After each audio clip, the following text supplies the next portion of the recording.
स्वागत है आपका आपके अपने चैनल स्टडी विद आकाश में। और आज मैं आपके लिए करंट अफेयर्स के कुछ इंपॉर्टेंट क्वेश्चंस लेकर आया हूं। तो चलिए शुरू करते हैं। आज का पहला प्रश्न, आदिवासी युवाओं को कुशल बनाने के लिए किस कार्यक्रम का शुभारंभ किया गया है? ठीक है, तो ये किसका किया गया है? ये गोल का किया गया है। अब आपको पता होना चाहिए कि गोल क्या है। तो गोल जो होता है, इसका जो फुल फॉर्म है वो मैं आपको बता देता हूँ। तो इसका जो फुल फॉर्म है, जी का मतलब going, going online as leader. ठीक है, गोइंग ऑनलाइन एज लीडर्स। ठीक है, तो ये गोल का आपका फुल फॉर्म है। इस तरह से भी क्वेश्चन पूछ सकता है कि आदिवासी युवाओं को कुशल बनाने के लिए जो गोल कार्यक्रम स्टार्ट किया गया है, इसमें गोल का पूरा फुल फॉर्म क्या हो सकता है, या स्टैंडर्ड फॉर्म करके पूछ सकता है। तो आपको बता देना है कि गोइंग ऑनलाइन एज लीडर्स। ठीक है, अब मैं आपको बता दूं इसके बारे में डिटेल में। केंद्रीय जनजातीय कार्य मंत्री, ठीक है, केंद्रीय जनजातीय कार्य मंत्री कौन है? ये आपके अर्जुन मुंडा जी हैं।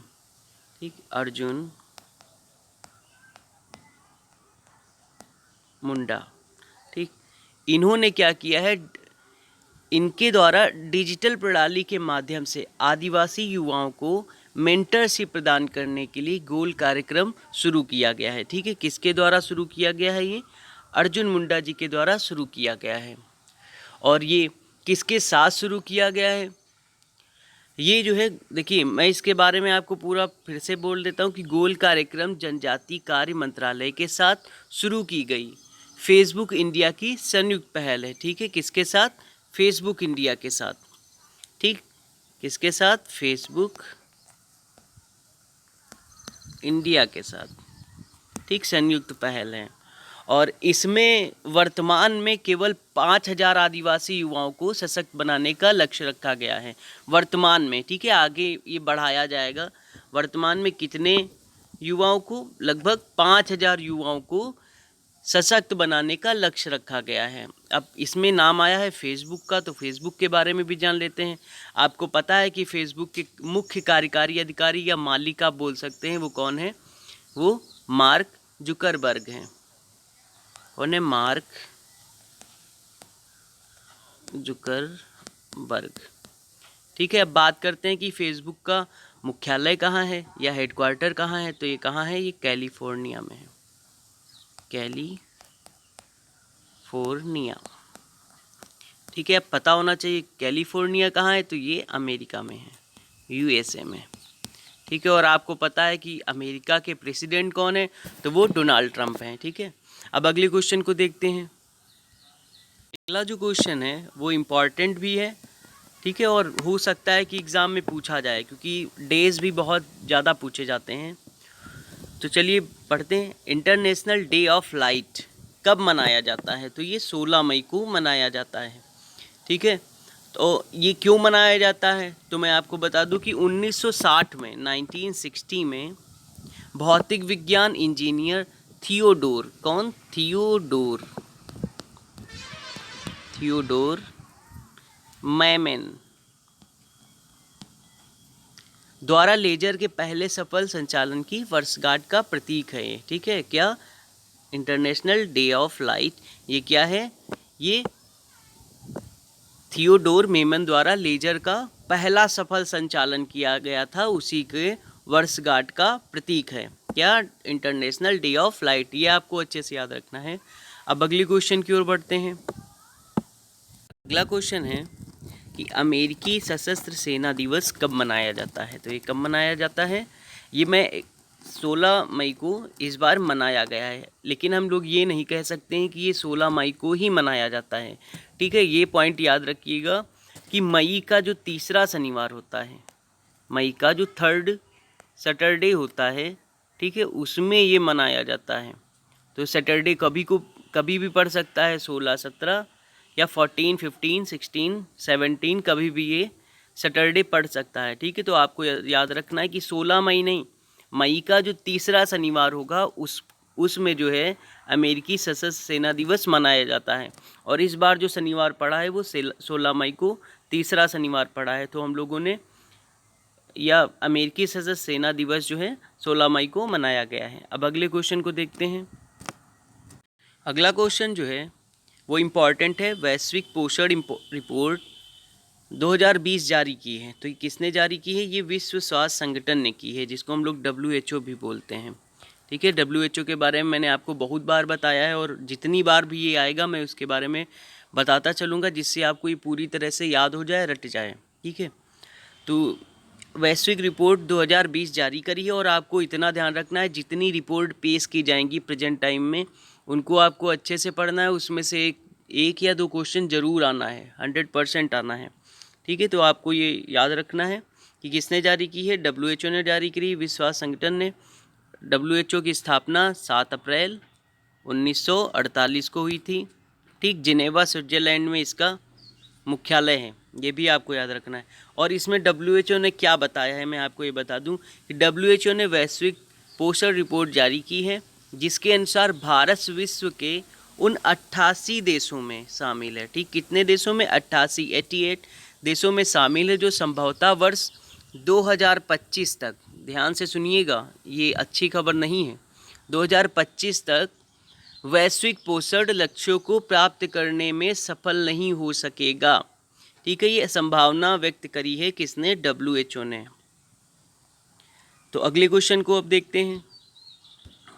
अगला क्वेश्चन, किसके द्वारा वैश्विक रिपोर्ट 2020 जारी की? ये रिपीट हो गया है क्वेश्चन। चलिए अगले क्वेश्चन की ओर बढ़ते हैं। इसका फिर भी मैं इसका आंसर बता देता हूँ। इसका आंसर क्या था? विश्व स्वास्थ्य संगठन, WHO। अगले क्वेश्चन को देखते हैं, 5 नंबर। अगला क्वेश्चन है, किसने वैश्विक वन संसाधन मूल्यांकन 2020 रिपोर्ट जारी करी? देखिए एक और क्वेश्चन रिपोर्ट से आया है, इंपॉर्टेंट क्वेश्चन है। तो ये किसने जारी करी है? ये खाद्य और कृषि संगठन मंत्रालय ने जारी करी है। तो इसमें इन्होंने क्या बताया है कि इन्होंने बताया है कि पिछले 30 वर्षों में, ठीक है, 30 वर्षों में, ध्यान से सुनिएगा नहीं तो आप कंफ्यूज हो जाएंगे। पिछले 30 वर्षों में लगभग 178 मिलियन, ठीक, मिलियन हेक्टेयर वन नष्ट हो गए हैं। कितने वर्षों में? लगभग 30 वर्षों में 178 मिलियन हेक्टेयर वन नष्ट हो गए हैं। लेकिन अगर हम लोग 2010 से बात करें, 2010 से 15 के बीच में, ठीक है, तो अभी अगर हम लोग बात करें कि 2010 से 15 के बीच में जो वन की हानि हुई है, तो वो कितने मिलियन की हुई है? तो ये 12 मिलियन हेक्टेयर की हानि हुई है। ठीक है, जो कि कम होती जा रही है, अब बढ़ नहीं रही है, ये कम होती जा रही है हानि। अब बात करेंगे 2015 से 20 के बीच में, ठीक है, और 2015 से 20 के बीच में जो रिपोर्ट आई है उसमें केवल 10 मिलियन हेक्टेयर का ही वन हानि दिखाया गया है। मतलब आप साफ देख सकते हैं कि 10 से 15 के बीच में 12 मिलियन था, और 15 से 20 के बीच में, मतलब प्रेजेंट टाइम में, केवल 10 मिलियन हेक्टेयर ही वन की हानि हो रही है। ठीक है, और इसके बारे में और मैं आपको बता दूं कि देखो, इससे तो साफ पता चलता है कि वन हानि की दर में कमी आ रही है। और इसके अलावा अगर हम बात करें 1990 के बाद में, ठीक है, 1990 के बाद में, तो संरक्षित क्षेत्रों में जंगलों के 191 मिलियन हेक्टेयर की वृद्धि हुई है। ठीक है, इतना वृद्धि हुई है, ये क्या है? ये वृद्धि हुई है, ग्रोथ है। ये आपको अच्छे से याद रखना है। ठीक है, अब अगले क्वेश्चन को देखते हैं। अगला जो क्वेश्चन है वो केंद्र सरकार और AIIB और पश्चिम बंगाल सरकार ने सिंचाई सेवाओं, ठीक, किसका? सिंचाई सेवाओं को सुधारने हेतु इस परियोजना के लिए कितने मिलियन डॉलर पर हस्ताक्षर किए हैं? इंपॉर्टेंट क्वेश्चन है। तो ये कितना? 145 मिलियन डॉलर का। ठीक है, अब इसमें देखिए, केंद्र सरकार में तो कुछ बताना नहीं है, आपको पता है। पश्चिम बंगाल सरकार, ये भी नहीं बताना है। आपको कन्फ्यूजन होगा AIIB क्या है। ठीक है, तो AIIB के बारे में हम लोग देख लेते हैं कि ये है क्या। ये क्या है? ये एशियन, ये एक बैंक होता है। इसके मैं फुल फॉर्म बता देता हूँ। एशियन इंफ्रास्ट्रक्चर,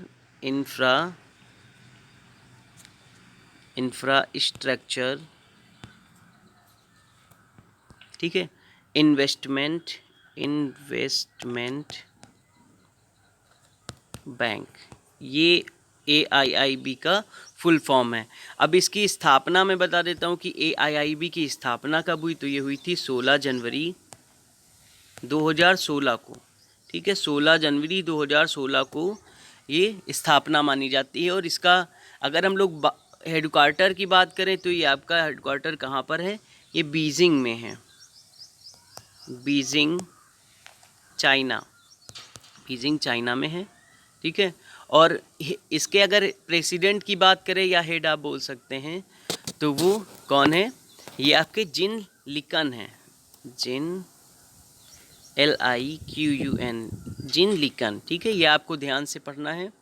और अगले क्वेश्चन की ओर बढ़ते हैं। अब अगला क्वेश्चन, किस राज्य में आत्मनिर्भर गुजरात सहाय योजना का शुभारंभ किया है। आप देख सकते हैं कि इसमें गुजरात नाम आया है, तो गुजरात में ही होगी, है ना। दूसरे स्टेट का नाम लिखकर कोई दूसरा स्टेट नहीं चला सकता है।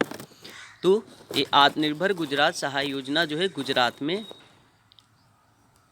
जो है शुभारंभ हुआ है, गुजरात में।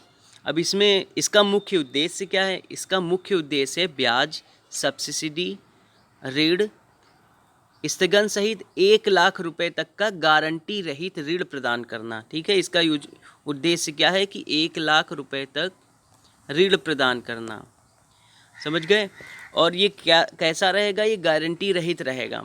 और गुजरात सरकार ने इस योजना के लिए 3 वर्ष में कितना, 3 वर्ष में लगभग 5,000 करोड़ रुपए का ऋण देने की बात करी है। 5,000 करोड़ का ऋण देने की लक्ष्य रखा है। ठीक है, अब बात करते हैं कि गुजरात का नाम आ गया है तो हमें पता होना चाहिए कि गुजरात का CM कौन है, ये सब भी पता होना चाहिए। पढ़ते चलिए, याद हो जाएगा, बार बार नाम लेंगे, विजय रूपाणी जी। ठीक है, विजय रूपाणी जी। और अब बात करें कि गवर्नर कौन है, तो गवर्नर कौन है, ये आचार्य देवव्रत। ठीक है, आचार्य देवव्रत। ठीक है, ये आप याद रखिएगा। और अगले क्वेश्चन को देखते हैं हम लोग। अब अगला क्वेश्चन है, MIRHAHD कोविड-19 डैशबोर्ड नामक एक इंटरैक्टिव कोविड-19 डैशबोर्ड का निर्माण किस संस्थान ने किया है। तो किसने किया है, ये IIT गांधीनगर ने किया है। गांधीनगर का नाम आ गया है, मतलब ये गुजरात से संबंधित है। ठीक है, गुजरात के CM का नाम मैंने बता दिया, क्या है, विजय रूपाणी। और गवर्नर कौन है, आचार्य देवव्रत। ठीक है, अब अगले क्वेश्चन को देखते हैं। अगला क्वेश्चन और इम्पोर्टेंट क्वेश्चन, बंगाली लेखक देवेश राय का निधन हो गया है, ये किस पुरस्कार से सम्मानित किए गए थे। तो इनको जो है केवल साहित्य अकादमी पुरस्कार दिया गया था, भारत रत्न नहीं दिया गया था। ठीक है, तो हम लोग क्या टिक करेंगे कि साहित्य अकादमी पुरस्कार से सम्मानित किया गया था इन्हें। Thank you. अगर आपको ये वीडियो अच्छा लगा हो तो प्लीज़ लाइक करिए, शेयर करिए, और अगर अभी तक आपने हमारे चैनल को सब्सक्राइब नहीं किया है तो प्लीज़ सब्सक्राइब कर लीजिए। Thank you.